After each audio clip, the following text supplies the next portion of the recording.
अपनी एकादशी व्रत कथा इस प्रकार है।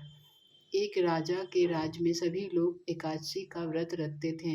प्रजा तथा नौकर चाकर से लेकर पशुओं तक को एकादशी के दिन अन्न नहीं दिया जाता था। एक दिन किसी दूसरे राज्य का एक व्यक्ति राजा के पास आकर बोला, महाराज कृपा करके मुझे नौकरी पर रख लें। तब राजा ने उसके सामने एक शर्त रखी कि ठीक है, रख लेते हैं, किंतु रोज तो तुम्हें खाने को सब कुछ मिलेगा, पर एकादशी के दिन अन्न नहीं मिलेगा। उस व्यक्ति ने उस समय हाँ कह दी, पर एकादशी के दिन जब उसे फलाहार का सामान दिया गया तो वह राजा के सामने जाकर गिड़गिड़ाने लगा, महाराज इससे मेरा पेट नहीं भरेगा, मैं भूखा ही मर जाऊंगा, मुझे अन्न दे दो।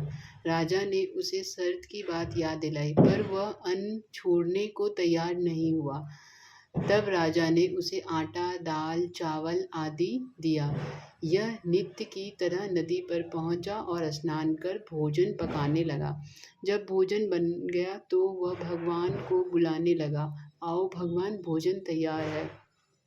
उसके बुलाने पर पीताम्बर धारण किए भगवान चतुर्भुज रूप में आ पहुँचे तथा प्रेम से उसके साथ भोजन करने लगे।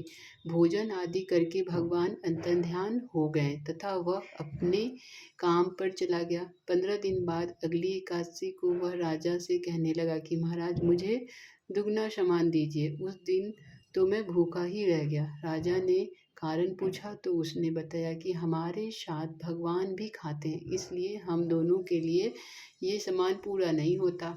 यह सुनकर राजा को बड़ा आश्चर्य हुआ। वह बोला, मैं नहीं मान सकता कि भगवान तुम्हारे साथ खाते हैं। मैं तो इतना व्रत रखता हूँ, पूजा करता हूँ, पर भगवान ने मुझे कभी दर्शन नहीं दिया। राजा की बात सुनकर वह बोला, महाराज यदि विश्वास ना हो तो साथ चलकर देख लेना।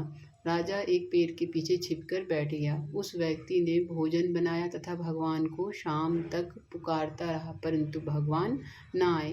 अंत में उसने कहा, हे भगवान, यदि आप नहीं आए तो मैं नदी में कूदकर प्राण त्याग दूंगा। लेकिन भगवान नहीं आए। तब वह प्राण त्यागने के उद्देश्य से नदी की तरफ बढ़ा। प्राण त्यागने का उसका दृढ़ इरादा जान शीघ्र ही भगवान ने प्रकट होकर उसे रोक लिया और साथ बैठकर भोजन करने लगे। खा पीकर वे उसे अपने विमान में बिठाकर अपने धाम ले गए। यहाँ देख राजा ने सोचा कि व्रत उपवास से तब तक कोई फायदा नहीं होता जब तक मन शुद्ध न हो। इससे राजा को ज्ञान मिला। वह भी मन से व्रत उपवास करने लगा और अंत में स्वर्ग को प्राप्त हुआ। इस प्रकार एकादशी व्रत कथा संपूर्ण हुई। अगर आप एकादशी व्रत करते हैं तो व्रत कथा जरूर श्रवण करें और महामंत्र का जाप करें और हरि नाम का भी जाप करें। हरे कृष्णा।